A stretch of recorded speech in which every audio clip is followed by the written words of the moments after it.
Yeah, it's kind of crazy to think that this is the last weekend of the regular season, anyways, and it's blown by so fast. And part of the reason is because we've had such a great group this year to be around and a lot of fun, and with 7 seniors that we've developed close relationships with over the past couple of years. But we're very excited to play Western Washington on Thursday on our Red Night in support of heart disease, and definitely a game that we've had circled for a while after losing at their place and just not playing our best game. So this is an opportunity to prove how far we've come in the last couple of months, and to be able to put our best step forward to start peaking at the right time as we prepare to compete for a championship. And with Simon Fraser, it's a very well coached team, and they play a unique style. It's very European, shoot a lot of threes. We really struggle to guard them because they have so many shooters on the floor. And so both games on Thursday and Saturday are big games for us, and from here on out we're playing very good basketball teams. So we definitely have to bring our A game from here on out to be where we want to be and survive and advance. What didn't you do well in that first game against Western Washington? I thought we had too many turnovers. I can't remember the exact number.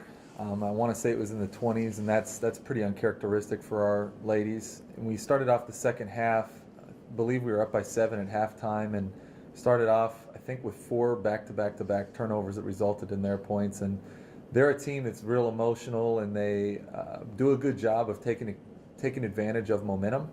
And we just couldn't get it back on the road that particular game. And we sent them to the free throw line 30 times and 22 times in the second half. So I don't anticipate that happening here, but that's definitely something that you can't give any team in our league, especially a good team like Western Washington, 24 points from the free throw line and expect to win. So just defensive discipline and just coming into this game a lot more focused. But I can tell you, as good as we were at that point in December, we're a far different team at this point in the year, and I feel like we're far more disciplined and have a better understanding of what we're trying to do game in and game out. And Coach, you've always said, talking about rankings and everything, it's always about promoting the brand and everything. Last week you got that online piece from Newsweek that gives you some serious national exposure. Your thoughts about that? That was pretty cool. I didn't anticipate that when Nate texted me about Newsweek. I know what Newsweek is, but my mind went somewhere else because that just wasn't something that I expected to have Newsweek covering our program. But it's very humbling at the same time to be able to be recognized like that, and to be able to put UAA in that kind of forum, a national forum there, like that particular news coverage. But yeah, it was great. It's great that our young ladies get to have that. That's something that they can save and show their kids, and I think that it also shows just how valuable athletics is to our particular team in general, but also UAA. That a lot of our young ladies are here because of basketball, and it's changed their lives. So we're just very fortunate. Does it kind of put a little pressure on you because the way that they basically came out, you're the best team, best D2 team outside West of the Yukon. West of the Yukon, and also and the comparisons to Connecticut. Yeah, I mean that is really like I say, it's very humbling. We are definitely flattered by that.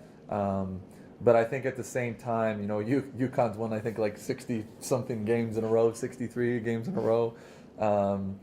And, it's nice to be able to be compared to whoever the best in the business is. And in my opinion, UConn is the best in all of collegiate athletics. We just got to do what we do. We have our own identity, and that's playing as hard as we possibly can. We're not signing, people on front of Wheaties boxes or anything like that. But it just gave us perspective, and I think it gives people, perspective on the rest of the country, how special of a market this is.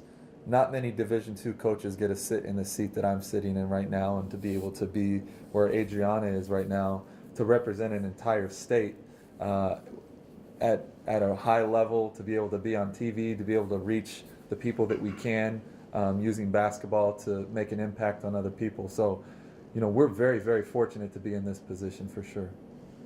Senior night, obviously special for the seniors, but some of them part of your first recruiting class, so it will be kind of emotional for you too. Yeah, I'm trying not to think about it.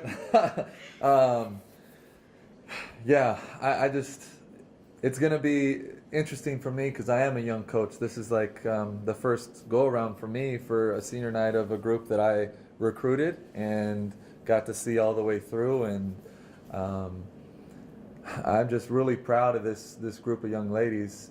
They committed themselves to the school, to the sport of basketball, and more specifically to the demands of our program, which I believe are very extreme.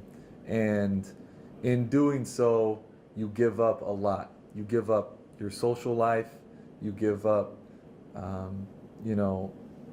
family time, you give up a lot of stuff that I think students that maybe aren't involved in athletics give up. And with those sacrifices, they receive the ultimate payoff. And that's a chance to be an ultimate winner, because there can only be one. And I think with that being said, our ladies have put themselves in a position to do just that. And so I couldn't be more proud of this group for sure. I mean, it's very exciting playing with a great group of girls. You kind of fall into your role and just play within that role and just go hard each time you get out there on the court. So, I mean, I'm very fortunate to be in this position at where I'm at right now. And your thoughts on the Western Washington rematch? Have you waited a long time to kind of get back at them? Yes, it's very exciting to have another rematch against, one of the best teams in the league. And I know the girls were all looking forward to this. And we've been, it's been on our calendar and it's circled, and we're excited to play this team again. Where do you think that the team has improved since that loss? For example, our turnovers has helped a little bit, and we've done better with, setting our goals that we have before games, and we've been trying to execute the game plan, and that's been helping a lot. And also, I'm going to throw it out what I asked Coach about that Newsweek article. Right? It's very exciting for our program, and I read it, and it was just so inspiring, and just, UConn is a great team, and being compared to UConn and from the West Side is pretty cool, and I'm pretty sure everybody that read it is excited as well.